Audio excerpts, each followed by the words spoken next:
Bienvenue à la une de Portneuf du 17 juin 2025. Alors, au sommaire cette semaine, le dossier Polycor à Rivière-à-Pierre. La maire et le député n'ont aucune réponse de la part de la compagnie, mais le gouvernement a sévi pour non-respect des engagements envers celui-ci.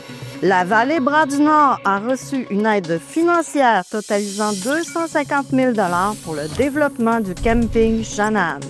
L'Assemblée générale annuelle de l'APACN, soit l'Association des proches aidants de la capitale nationale, a eu lieu et le bilan est bon. Le retour des navettes estivales de la CTRP avec départ de partout dans Portneuf pour le populaire Festival d'été de Québec.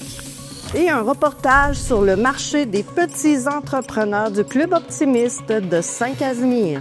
Inauguration officielle des nouveaux escaliers qui sont situés au bout de l'avenue Saint-Joseph à Donnacona et qui mènent vers le parc familial des Berges.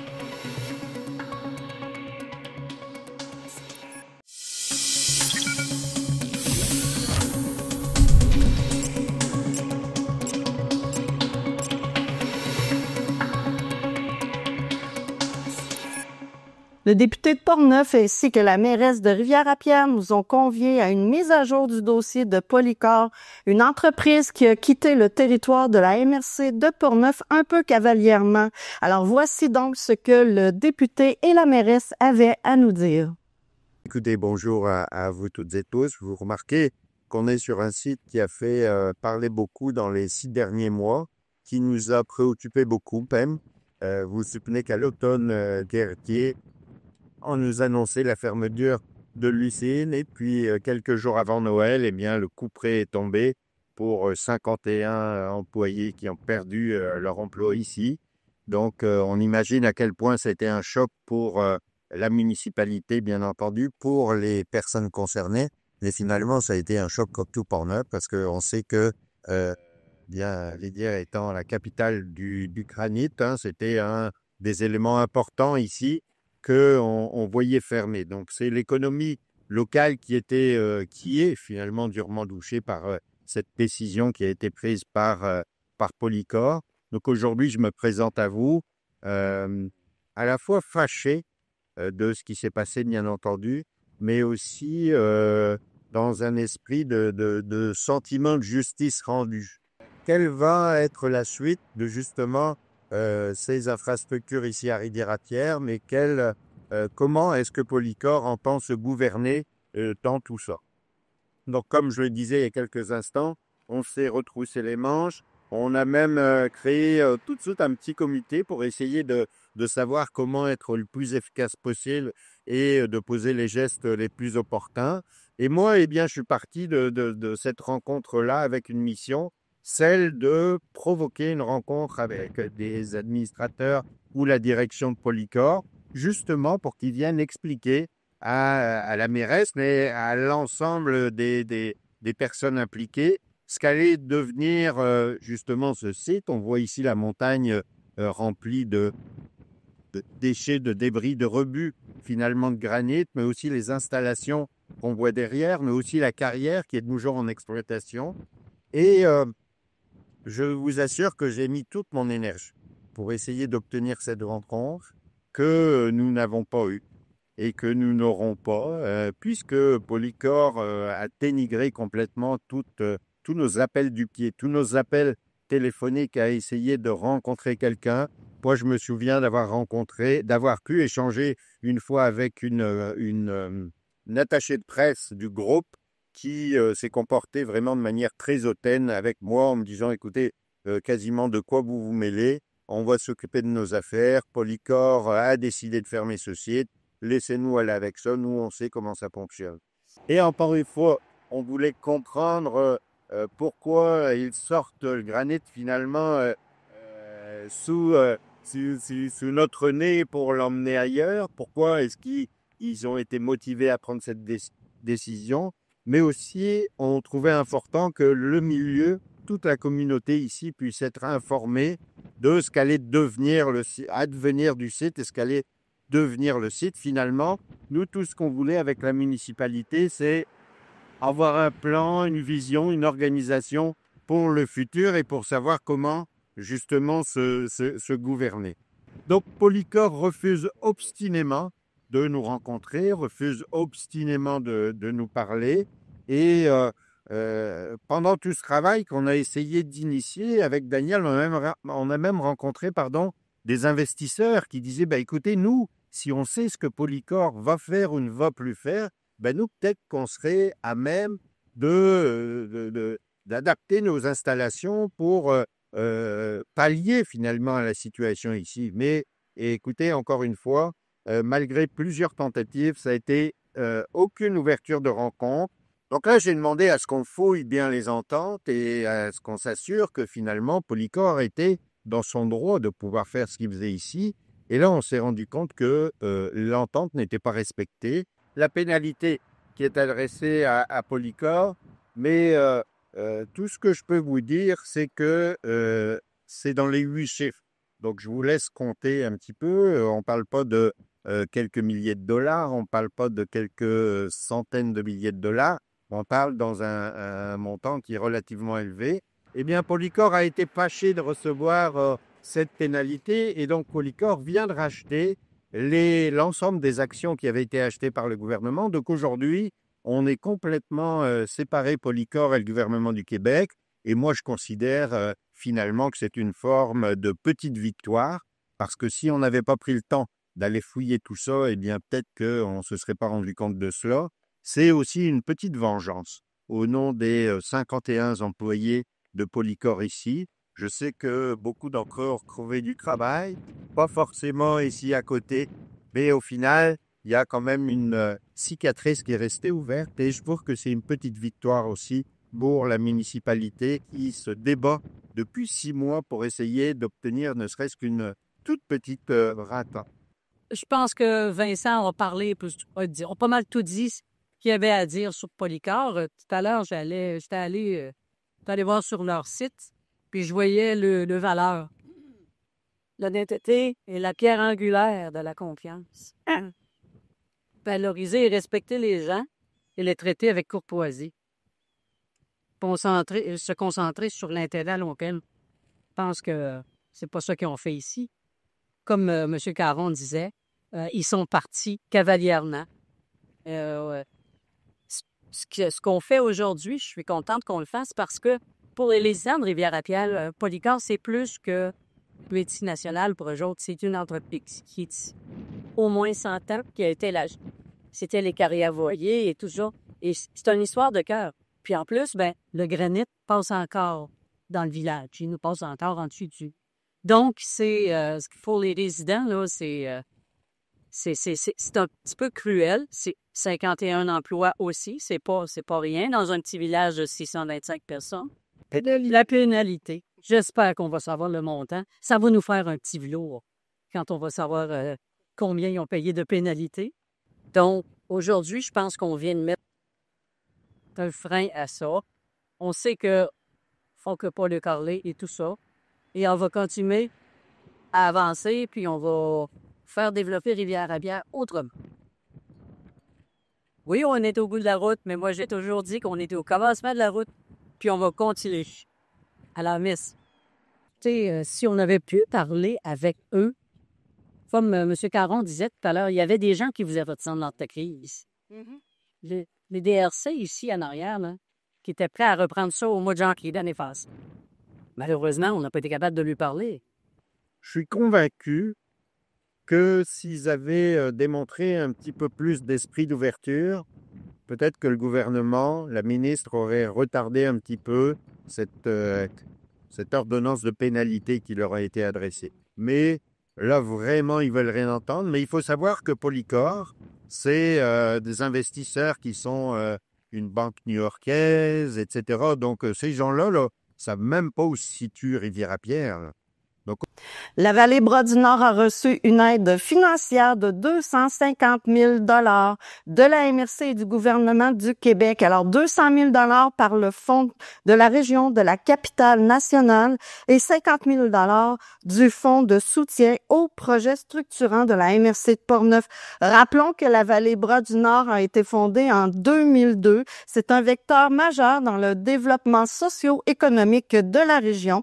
Les valeurs de la coopérative sont basées sur des pratiques éco-responsables et durables. Son implication sociale en font un modèle reconnu de tourisme durable partout au Québec. Le projet vise le renforcement du pôle d'accueil du secteur Channahon, le secteur principal des activités. Jeudi dernier a eu lieu l'Assemblée générale annuelle de l'APACN, soit l'Association des proches aidants de la Capitale-Nationale. Nous avons pu remarquer que l'organisme est en bonne santé financière, mais que malgré tout, les coupures sont là quand même, puisque on le remarque dans tous les organismes de la région. En 2025, le CTRP va utiliser une plateforme de billettique en ligne qui va rendre l'achat de billets plus facile. Alors, 9 villes seront desservies et des aires de stationnement gratuits vont être disponibles à proximité des points de départ. Les navettes circuleront partout dans la MRC de Portneuf du 3 au 13 juillet prochain. C'est 112 places disponibles chaque soir au coût de 12 $ aller-retour. Vous pouvez consulter les trajets et les horaires et aussi faire l'achat de vos billets sur le site Internet de la CTRP. Madame Danielle Dusablon, une collaboratrice de Clic Portneuf, est allée faire un reportage au marché des petits entrepreneurs du Club optimiste de Saint-Casimir.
La ville de Donnacona nous a conviés à l'inauguration officielle des marches des escaliers au bout de l'avenue Saint-Joseph qui mène vers le parc familial des Berges. Ils sont situés où étaient situés les escaliers 106 pour ceux qui connaissent. Alors, ces escaliers vont vous mener directement au parc familial des Berges et les marches maintenant sont au total de 136. Voici pour vous un extrait de l'inauguration. Qui va faire le lien avec le parc des Berges. On a un qui relie par la rue Notre-Dame, il y en a un par la rue Mathieu, et on a un et celui d'aujourd'hui, à Saint-Joseph. C'est un lien direct et sécuritaire, éclairé, vers l'un des plus beaux milieux naturels permettant encore de plus de citoyens, de citoyennes de venir découvrir ou redécouvrir un des richesses de notre territoire. C'est une invitation à bouger, à marcher et à prendre l'air et à s'approprier de notre nouvel espace public.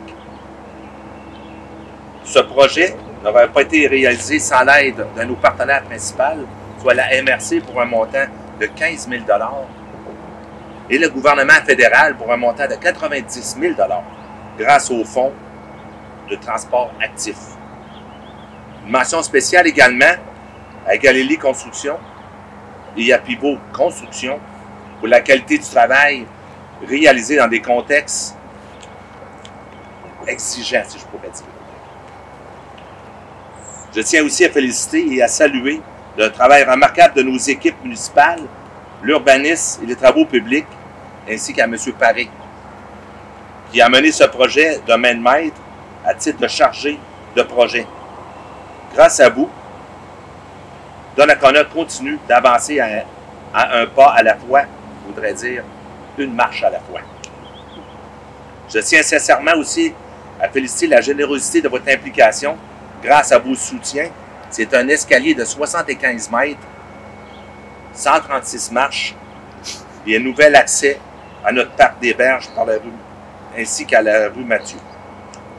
Maintenant, je vais vous laisser découvrir ce nouvel emplacement et l'harmonie avec la nature. Merci.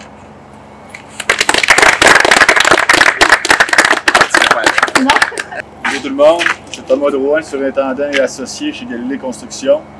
Je voudrais prendre un peu de temps pour faire des remerciements. D'abord, je voudrais remercier Mère Nature de m'avoir offert seulement 4 jours de pluie sur 2 mois d'ouvrage dans ces travaux exigeants-là. Ensuite de ça, ce défi n'aurait pas été possible sans la collaboration de M. Rousseau-Paré, toute la ville de Donnacona, qui m'a permis d'entreposer mon bois dans les installations municipales, ce qui a été une grande chose pratique. Merci de la conception à la firme Pivot, M. Alexandre ici, pour cette magnifique structure. Merci à CPPI, Construction Pavage Port-Neuf aussi, qui ont participé. Merci à Technopieux, pour ne pas les oublier.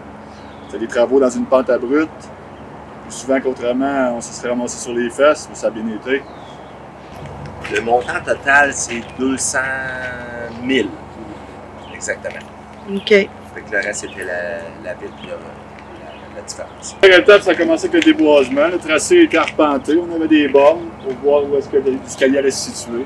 Ensuite de ça, on a commencé par déboiser. On a fait revenir l'arpenteur pour tous les pieux. Il y a 50 pieux implantés, à 30 pieds de profond, chacun. Okay.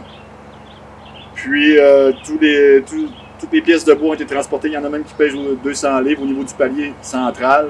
Faut pas oublier ça. Les employés aussi, j'ai oublié de mentionner, les employés de Galilée, ils ont fait 20 000 répétitions de marche au minimum pendant ce contrat-là. Les descendus 136 fois, les montés 136 fois, je peux te dire, au bas mot, ils ont fait 20 000 fois. J'espère qu'il faut y penser. Il y a eu des hommes en arrière de ce grand projet-là. Un lien parce qu'il y a longtemps, quand moi j'étais haut comme ça, là, il y en avait un l'escalier ici. Là, et tout le monde appelait ça, on venait au 106 marches à l'époque pour aller au Parc des Berges. Là, il y en a 136. On se rend vraiment jusqu'en bas maintenant. Mais donc, pour les gens de ma génération, c'est comme un retour un peu à ce qu'on avait déjà vécu. Puis là, ben, avec tous les nouveaux aménagements qu'on a au Parc des Berges, ben, ça peut faire profiter à tout le monde. Puis, les quartiers se sont régénérés, là, donc des nouvelles familles qui ne connaissent pas ou qui redécouvrent le Parc des Berges. Ben, c'est une belle façon, comme M. le maire le disait. Pas obligé d'y aller en voiture, on peut y aller à pied. Sentier de la rue Mathieu, sentier ici, c'est sécuritaire. Puis là, c'est solide, de qualité. On est vraiment content de la qualité du projet. C'est sûr qu'il y avait comme déjà un tracé un peu naturel qui était fait. Là. Ça nous amène directement en bas à nos sentiers là, où ils s'entrecoupent. Donc c'est un bel endroit. Là. Et pour le moment, il n'était pas prévu quand soit installé. Il va y avoir, comme on disait, de l'éclairage. On verra si vraiment ça pourrait devenir utile à un certain moment donné. On en a au Parc des Berges, on en a à certains endroits. Ici, spécifiquement, là, il n'y en avait pas de prévu. Merci à tous et à toutes d'avoir été des nôtres pour cette édition de À la Une du 17 juin 2025. Je vous invite à continuer à nous suivre, soit par notre portail cliqueportneuf.tv ou vous pouvez aller télécharger notre application sur le Apple Store ou le Google Play. Alors, je suis heureuse d'être avec vous chaque semaine et au plaisir de se revoir la semaine prochaine. Bonne Saint-Jean tout le monde!